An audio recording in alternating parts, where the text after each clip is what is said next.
Olá, nós vamos para a parte final da aula sobre a sociedade africana e indígena no Brasil nos tempos da América Portuguesa. Paramos na aula anterior sobre uma reflexão dessas duas imagens de indígenas, de crianças indígenas. E eu deixei uma reflexão para vocês, para identificar se eu poderia apontar, ao simplesmente ver a imagem, quem é o indígena.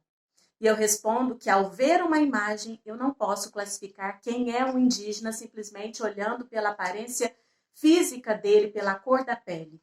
Porque eu poderia sim identificar ou imaginar que essa criança da direita talvez estivesse ou imaginando que ela poderia estar dentro de uma tribo indígena. Por mais que ela não tenha o fenótipo, a parte física de uma criança indígena. Enquanto a da esquerda, eu poderia dizer sim, é um indígena.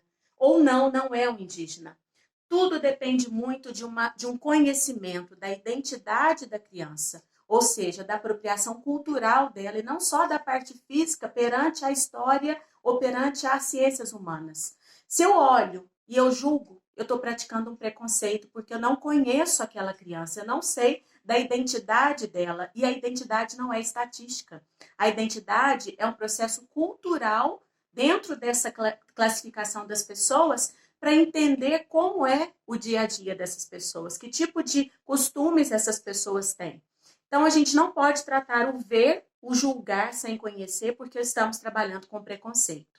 E aí nós podemos identificar que, como então eu diria que eu sou pardo, que eu sou negro, ou eu sou da raça, sou branco, eu preciso identificar, sim, perante a aparência dos fenótipos, a parte física, pelo cabelo, pela cor da pele, mas também pela identidade da pessoa, a identidade cultural da pessoa. Se ela sim se remete a estar dentro daquele convívio social dentro de uma tribo indígena, ou se ela tem práticas culturais que remetem ao indígena, ok?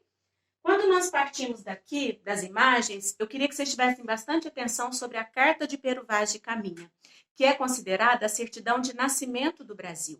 Aqui nós temos um pequeno trecho de como Pero Vaz retratava o nativo na América Portuguesa. Ou seja, características que remetem à parte da natureza, à parte das pessoas que ali viviam, como era esse indígena, que reação esse indígena teve ao ver o português. Então, estar muito atento a essa carta, e ela é uma carta comum em questões de interpretação de vestibulares, porque ela pode entrar tanto no aspecto literário, quanto no aspecto histórico e filosófico, tá? Então, eu deixo aqui a sugestão de vocês lerem na íntegra a Carta de Pero Vaz de Caminha e lembrar que ela é considerada a certidão de nascimento do Brasil. Quem assistiu o link que eu deixei sobre a entrevista de Conquista ou Descoberta, tem lá bastante coisa sobre esse tempo da Carta de Pero Vaz de Caminha. Quando nós temos essa imagem, eu queria que vocês observassem e se aprofundassem na questão da demarcação das terras indígenas. Em que ponto estamos politicamente sobre essas demarcações? Se cabe ainda a FUNAI demarcar essas terras? Se outros órgãos ou o próprio Congresso, no caso do Brasil, já são os responsáveis por essa demarcação? Então, se atentem a esse processo de transição que se passa no Brasil e, ao mesmo tempo, você pode manter um senso crítico dentro dessa demarcação das terras para dizer sou a favor, sou contra, o porquê, os prós e os contras sobre esse processo de transição que vemos passando. E aí, quando nós entramos nos africanos, nós estamos falando de povos com uma cultura riquíssima, povos com conhecimento e habilidade riquíssima, que viviam de uma forma tribal no continente africano. Quando eu falo de uma forma tribal, eu estou falando de uma forma comunitária, eu estou falando de uma forma que eu tenho sim um líder que era chamado de soba, eu falo de uma forma que a oralidade era o que mais se destacava dentro do processo de conhecimento cultural dessas tribos.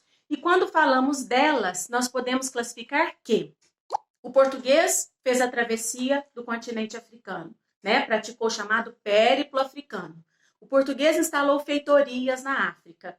Até então, para o português, ter o Brasil como colônia no início do século, meados do século XVI, no início dele principalmente, eu estou extraindo o pau-brasil, né? Eu criei o estanco, que é o monopólio que eu vou ter sobre o controle do pau-brasil. Só que eu quero mais, né? E o querer mais era querer também metais preciosos, e eu preciso adentrar no interior do Brasil, da América Portuguesa, e aí? Eu preciso de alguém que conheça. Beleza, eu tenho alguém, eu tenho nativo indígena, eu vou escravizá-lo. Mas e aí? E a proteção jesuítica? Né? E essa proteção que fez com que o número de nativos na América Portuguesa ficasse muito reduzida para escravizar. Eu tenho que encontrar uma alternativa.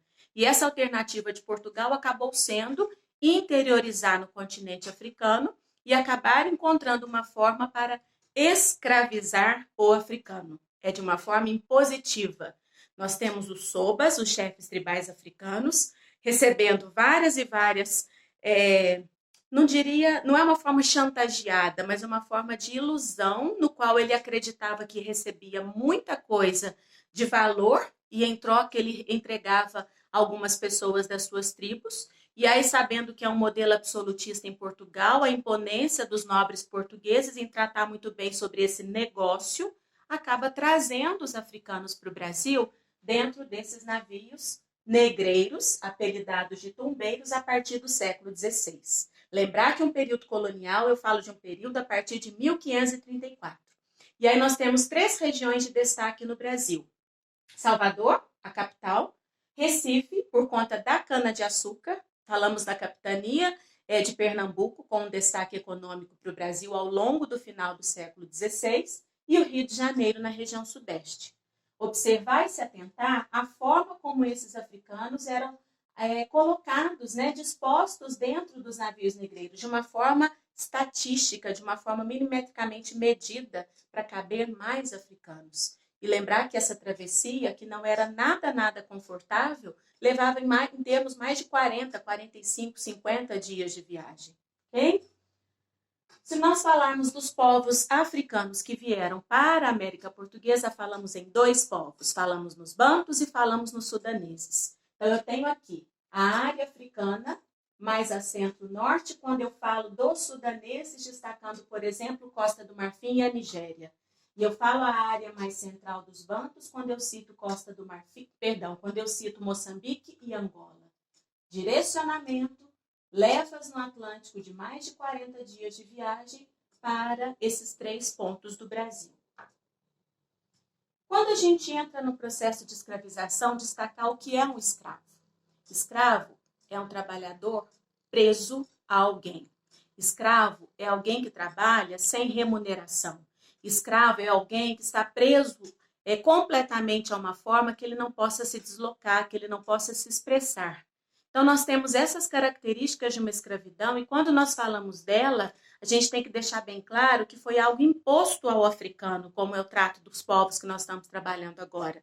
E aí eles foram retirados de uma forma forçosa, compulsória da África, e essa invasão portuguesa ao continente gerou muitos conflitos tribais, inimizades entre as tribos. Esses conflitos talvez propositalmente aplicados para poder gerar brigas entre as tribos e essas brigas investirem em processos escravistas.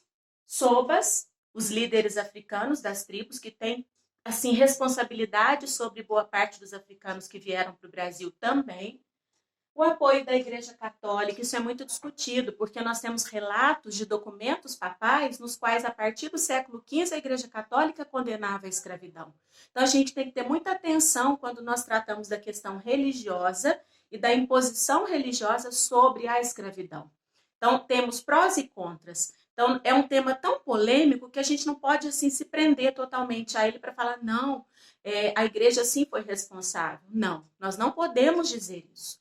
Politicamente, os governantes portugueses, sim, foram responsáveis. Podemos até dizer que eles tinham um poder teocrático, né, representando Deus na terra, mas eu não estou tratando da questão da igreja em si. Eu estou tratando da questão política sobre os escravos na África. As reações dos africanos são as mais diversas possíveis, então a gente pode estar falando em motins, em rituais, em quilombos. Quando eu falo em motim, eu estou falando em revoltas. Grupos pequenos, talvez, de escravos dentro de uma fazenda, que vão fazer um combinado e um plano para fugir. E aí eles se tornam escravos livres. Ou seja, eles estavam presos numa fazenda, não podiam se deslocar e nem expressar sua cultura facilmente ali dentro. No momento em que eles fogem, eles vão buscar refúgio. Porém, eles estão se deslocando. São escravos livres, mas que perante a lei brasileira, no caso, a América Portuguesa, eles não são livres. E aí, quando eu trato da questão dos rituais, a gente pode estar falando da capoeira, que para muitos era uma forma de defesa do africano contra os maus tratos dos capitães, contra os maus tratos dos traficantes, enfim, contra a violência praticada contra eles. Lembrando que a capoeira hoje é um patrimônio da humanidade, né? É um patrimônio histórico e material do Brasil. E, ao mesmo tempo, falar de quilombo. Quando a gente fala em quilombo, nós estamos falando e lembrando principalmente do Quilombo dos Palmares, que foi o maior quilombo registrado até hoje na história brasileira, falar do líder Zumbi. É uma questão polêmica também de como era a vida nesse quilombo, se realmente o Zumbi foi um bom ou um péssimo líder desse quilombo. Lembrar que o quilombo, um conceito dele, nós estamos falando de uma unidade de escravos fugidos, e não só escravos, mas outras pessoas viviam ali também, e acabou se tornando muitas vezes uma comunidade. À medida que crescia, tinha um líder, e esse líder impunha certas funções a quem ali estava. Então, atentar-se a um modelo de quilombo que nem sempre é um modelo no qual eu tinha somente escravos fugidos ali, escravos livres, mas não libertos. E aí, quando nós falamos dessa questão de escravos livres ou libertos, sabemos que, por mais que eu tenha o decreto da Lei Áurea de 1888, a partir dela eu sei que a maior parte ou todos os escravos no Brasil deveriam receber a carta de alforria. Seria então o escravo liberto. O escravo liberto é aquele que tem um documento e aquele documento traz a ele o sentimento oficial de liberdade perante uma região ou perante um país. Agora, o livre, ele nem sempre vai ser um escravo liberto, porque ele está momentaneamente fugindo do processo da escravidão. E nós temos nesse Dia da Consciência Negra, registrado como dia 20 de novembro, a partir da morte do Zumbi de Palmares, como sendo um dia de reflexão. Não é para acusar, não é para poder criticar, não é para poder falar assim, não, é um dia dos dias e pensar nisso. É um dia de refletir. Por que eu tenho essa consciência negra? Né? Por que eu me remeto a pensar que muitas vezes, por mais que eu tenha a decretação da Lei Áurea, o negro continuou sendo tratado de uma forma diferente que o branco? É questão para refletir, é questão para se pensar nesse dia da consciência negra.